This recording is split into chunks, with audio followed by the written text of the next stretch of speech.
Chair now recognizes Ms. Stansbury from New Mexico. All right, well, thank you, Mr. Chairman. Welcome, Administrator Regan. First of all, I just want to say I think you are doing a truly exceptional job. I think you've put together an extraordinary team at EPA.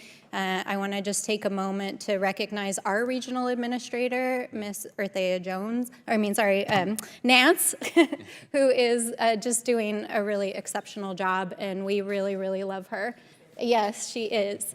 And I also want to just say thank you to all of the civil servants who are here sitting behind you and out there serving in the EPA, because I'm going to be honest, it's been a rough 7.5 years since we've crawled out of the Trump days. And I'm a former environmental science professional. I'm a former Fed. I used to work for OMB, not in the evil parts. No, I'm just kidding.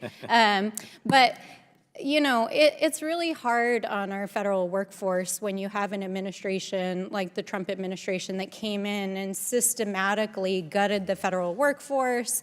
They dismantled the policies that had been in place for years, and that really tried to undo all of the progress that our country has experienced over the last 50 years since we've been trying to clean up our environment. And so I want to just take a few moments, because I think, you know, right now in this moment, our country is having a little bit of collective amnesia about how bad it really was. Because I remember, I was here on the Hill, actually, when the administrator under Trump took over. And I remember what it was like. And I remember the hundreds of people that were leaving EPA. And I remember all the rollbacks of all the policies. And so I want to ask you, after 4 years of Trump, you came in early in the Biden administration. What was it like at EPA? What was going on with the workforce? What was going on with the offices, morale, and the policies that were happening there? And what did you have to do to clean it up?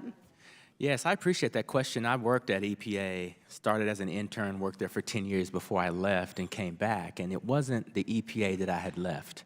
It was a completely different place. And in my conversations with old colleagues and new colleagues, talking to me through tears, they talked about feeling disrespected. Science was ignored. They were asked to leave meetings. So the culture was not the best. We lost, as you said, hundreds and hundreds and hundreds of scientists.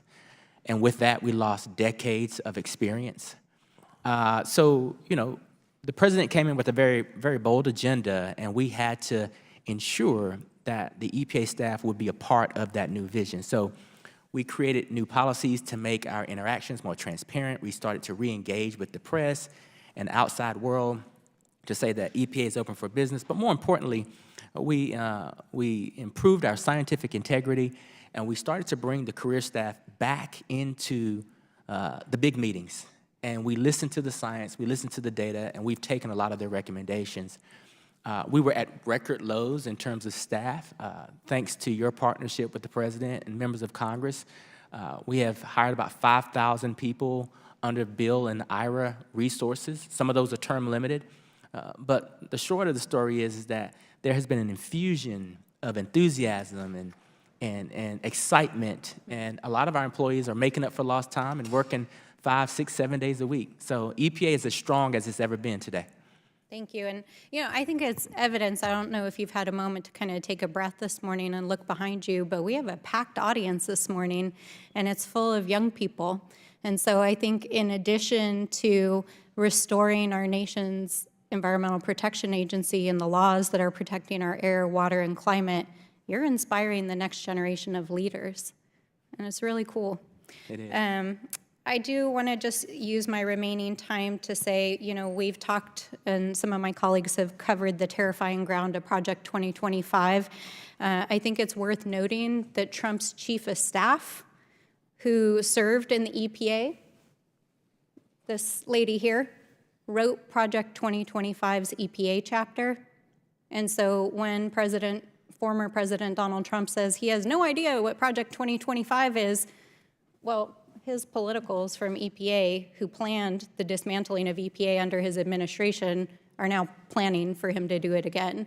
And, you know, there's not time here to talk about all of the terrifying things that are going on inside this policy proposal, but for anyone out there that hasn't read it and the chapter of what they plan to do to dismantle our climate programs, our environmental programs, to do away with tribal and public health programs, and to literally move and close down offices and fire people, y'all should wake up and be terrified. So, you know, I appreciate your service. We got a lot of work ahead of us, and we're going to keep on fighting. Thank you. Thank you.